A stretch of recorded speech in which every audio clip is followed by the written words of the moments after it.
Vic has no words to express his shame for his conduct. Except for the words where he says, I don't actually do that at conventions very often. I mean, the exact opposite of what you said here, and left that out. On January 16, 2019, and again, can Michelle actually produce any of this? Can she produce that this actually happened?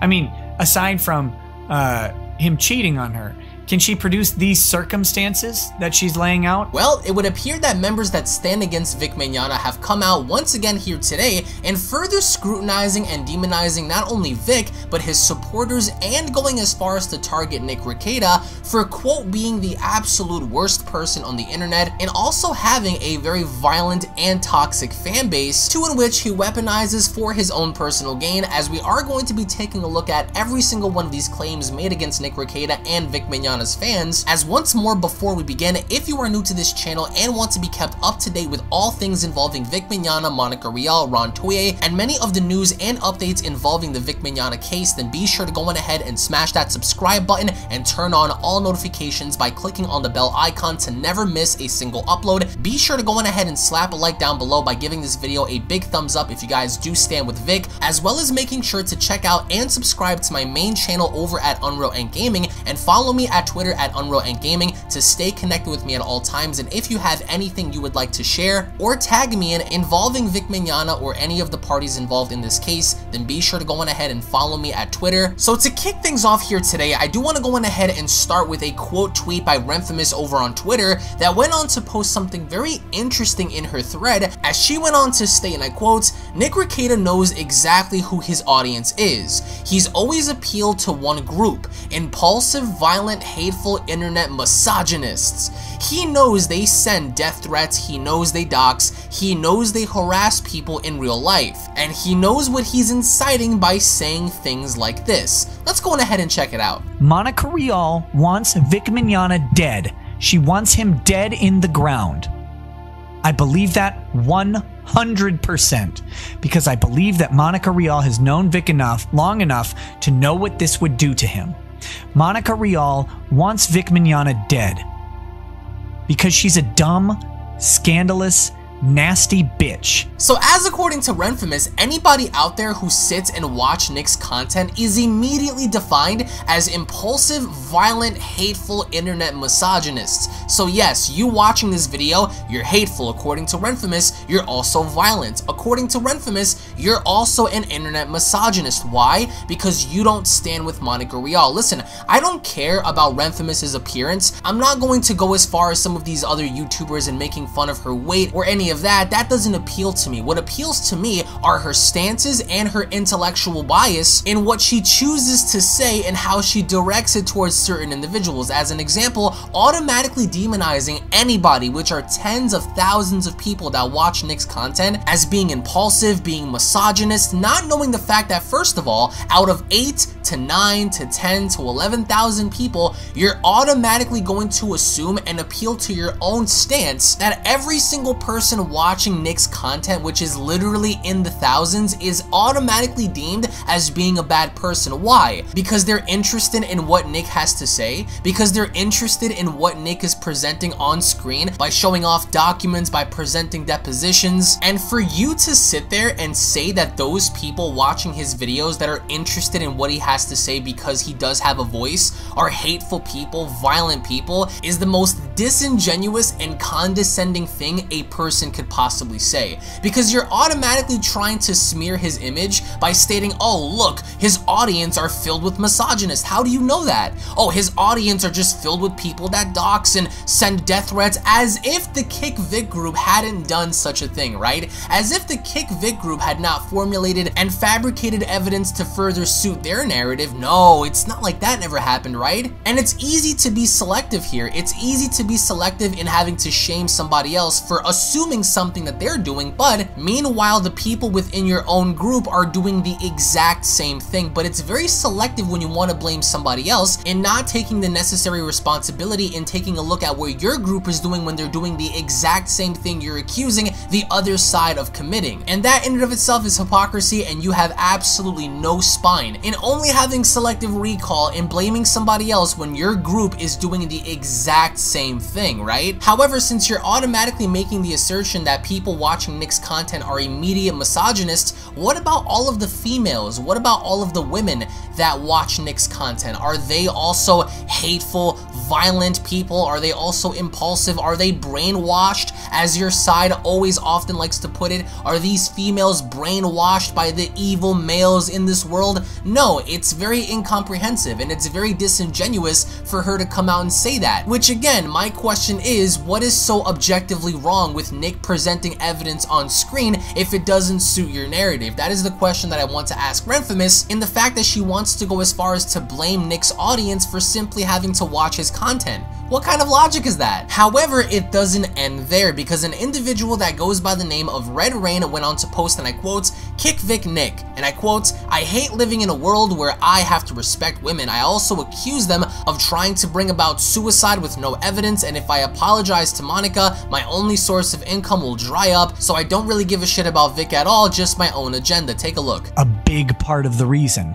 that I was motivated, self-motivated to create the GoFundMe war chest is because I am tired of the Me Too garbage, taking people down without investigation or without evidence, without verifiable claims. I'm tired of it. Let's put it out there. Monica Rial wants Vic Mignogna dead. She wants him dead in the ground. I believe that 100%, because I believe that Monica Rial has known Vic long enough to know what this would do to him. Monica Rial wants Vic Mignogna dead because she's a dumb, scandalous, nasty bitch. Not once would I apologize to them. If Vic came to me crying on his knees asking me to apologize to Monica Rial, I would say, fuck Monica Rial.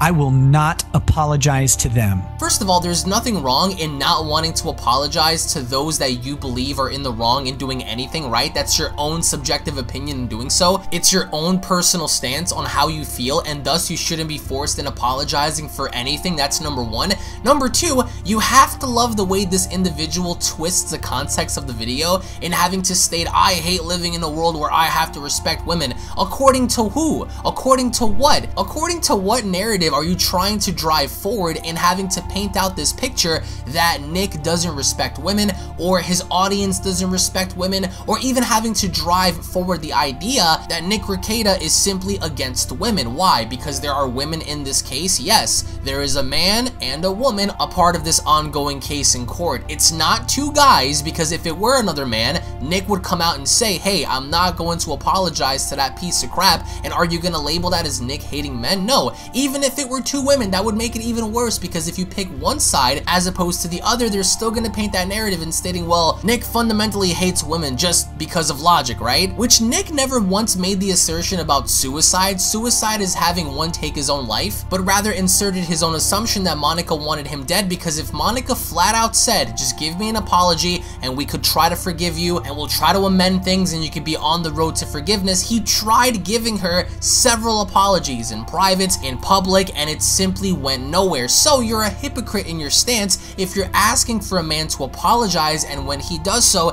it's simply not good enough. So what more do you want from the guy if you're seeking out an apology, he gives it to you, and you still reject it? Do you get where Nick is coming from here? But by the end of all of this, I want to get your thoughts in the comment section below about how you guys personally feel with the comments being made towards Nick and Vic Mignogna's fans, and many of the people that are trying to paint this narrative out that anyone that stands with Nick or Vic or any of these people in that group are just bad people by default. Let me know your thoughts in the comment section below. Thank you all so much for watching, guys. Once more, if you guys are new to this channel, make sure you guys go ahead and smash that subscribe button. Give this video a big fat like if you guys do stand with Vic Mignogna in this case, and even with Nick Rekieta, as well as making sure to check out my previous videos, because in the foreseeable future, in the next couple of days, guys, I am going to be covering Halloween content, because in case you guys don't know, to all my horror fans, they confirmed 2 more Halloween films for 2020 and 2021, which are Halloween Kills and Halloween Ends for the continued Michael Myers saga in 2018's new revamp. So we're going to be covering that alongside Avengers 5 discussions and many other things. So again,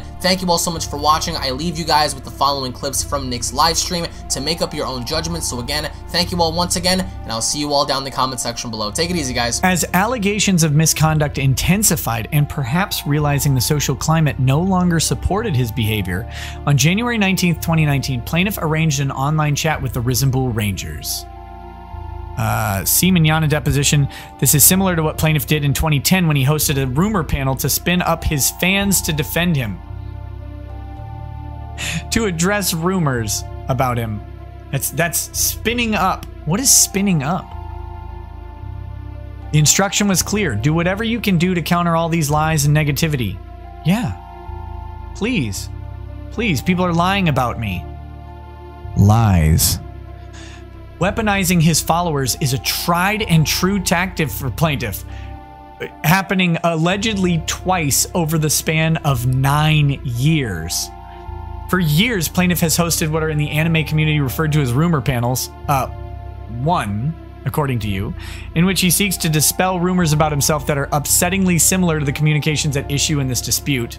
For example, in July 2016, plaintiff told the assembled fans at An Amazing in Davenport, Iowa, that women who made allegations against him are merely unimportant people seeking attention that do stupid, mean-spirited, hateful things just to get attention, all because they want somebody to notice them. That's not a rumor panel. That's just a statement made at a panel. If somebody was sad and lonely and felt unimportant enough and was so desperate for attention that they thought, I'm going to say something about somebody that a lot of people know just to get some attention. Stories about Mignogna have been circulating online for over a decade, including through the Tumblr blog that's not circulating.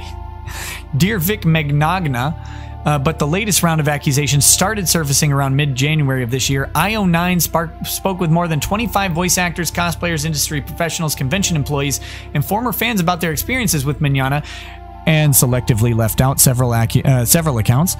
Many of them asked not to be named in fear of retaliation from Mignogna or his fan base. Oh no. Unbeknownst to the public at large, Funimation conducted an investigation into plaintiff's behavior. Was it unbeknownst?